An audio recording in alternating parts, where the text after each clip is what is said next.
Hello again, welcome to another video. I've got this really nice matte black RS3 in again for front disc and pads, so I thought what's better than a set of RS3 front brakes. They are monsters. It could be a good video. So look at the size of the spot on my head. I've done major service on this, I've done rear disc and pads, I've done loads of little bits of stuff on this, lots of maintenance work, and now it just needs some front disc and pads, and we're pretty much done on this car. It's a nice machine. It's actually TR Hamza's old car. It's not crashed into the Citroen, don't worry, but yeah, it is TR Hamza's old car. It's really nice, really nice car, so I'm going to get that in the workshop now and then crack on with it.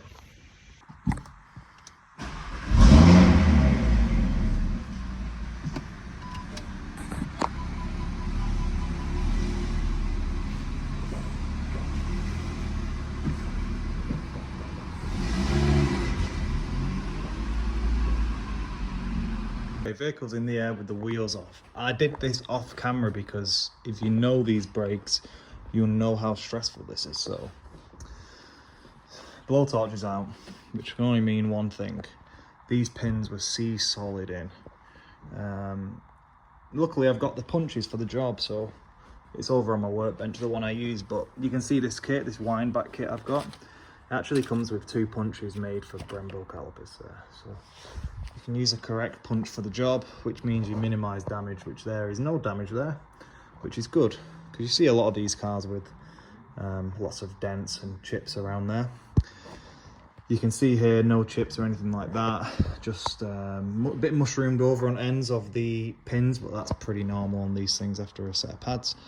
So the plan is to just take the pads out, push the pistons back and go from there. But I'm going to do one side at once just to make sure the brakes we actually have are the correct ones, because I know that these like to seize to the hub as well, because these are aluminium. Well, are they aluminium? Either way, I think they are. Yeah, so aluminium bells, these like to seize to the hubs, so I'm going to get some penetrating oil on there, and then whilst I strip the pads down, beat the death out of these and hope they come off. Last time I had to blowtorch them off. They are a difficult disc and pad to fit, these, I'm not going to lie.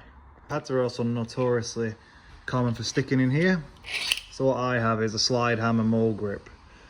This one's been stubborn at the bottom here, this bottom one, but this top one's just come out. And what I like to do when I'm doing these as well is I always lay them out exactly how they came off, and then they can rebuild quite easily. But yeah, they can be a pain. Sometimes I also like to knock them from the inside, but if I can do it all from the outside here, it's better for me. What you really want to do is just get your screwdriver deep in there, give it a good old rag around like that, and just keep ragging like that, and then eventually you can sometimes get them out with your hands. That top left one was like that, so you can get them out with your hands sometimes, but these are, did you hear that move then?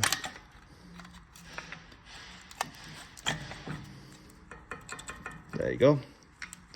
So that just needs to break free from that pin, so I'm going to get my slide hammer on this now and just give it a bit of a whack. Disc is off. Put the bolted the caliper back on.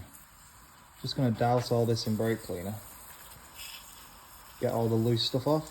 Like I said, these brakes get so much dust on them that they are a difficult brake to do, do right anyway. You want to get them as good as you can. Look at all the crud in there. So we're going to spend some time now with a brush and just get all that crud off, and get all the crud off here.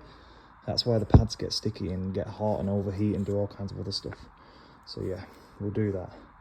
So what I do is just push the pistons with your cleaning. We'll clean this side first and go from there. Looking here, them surfaces are now clean and polished. Might get a little bit more in the corner there with the screwdriver. We'll go for a small screwdriver and just scrape a bit of that crud off. They really are fiddly things, these. So up here has been filed flat on the parts where the pad hits, and same on here as best I can. Been filed, and up here nice and clean as well. So We'll unpackage the new pads, make sure they slide in and out nicely. I've given these a bit of a sand just to get rid of all the high spots. So I need to give them a good clean next. Make sure the pads fit in. Once the pads fit in, hang this caliper up, prepare this surface, put the disc on, away we go. The pads, 1, 2, 3, 4, 5, 6, 7, 8 pads, because these are 4 pads per side, if you didn't know. You can see the pistons here, 8 piston calipers. So if we go here, for example, in with pad,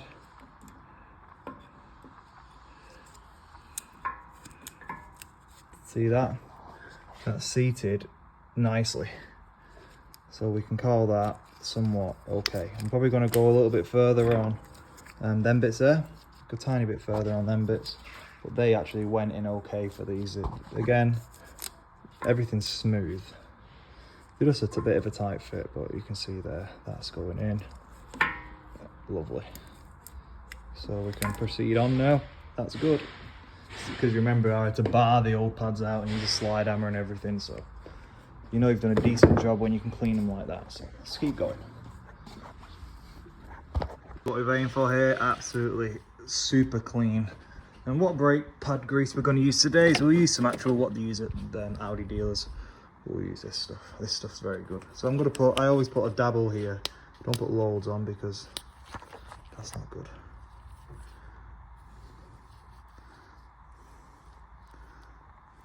So a tiny bit there, and then we'll crack on. Look at how beautiful they are. Absolutely beautiful. So these match the back. So you can see the J-hooks facing that way on the front, the J-hooks facing that way at the back. Perfect. So if we go onto here and we always torque them to spec. Done. If you're going to ask me what the torque setting is, I'm not going to tell you, because if you don't have access to technical information, you shouldn't be working on your own car, especially a car like this. So things get taught to spec by someone with technical data like me, but this is just a video to showcase how we work on cars in this workshop, not a how-to guide. About the Mintex, these Vab-Bremtech and EBC stuff, everything from VBT comes with this here. So this is a tiny bit of grease for brake pads. So what we'll do is we'll get this on the brake pad and put them in. So we polish all the middle bit, polish the pin, put a bit of grease on either and put it back in. We'll just do that with the top, and then this side's done. That is how we do these brakes. Looking good. I'll do a cinematic now.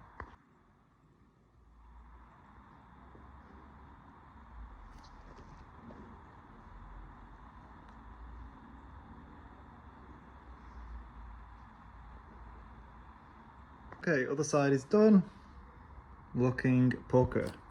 Everything's nice and good. I've just got to, these wheel spacers are a right pain in the ass, so I've just put a bit of grease on the back and then it'll help me get it on. But done, job's a good one, it's looking great.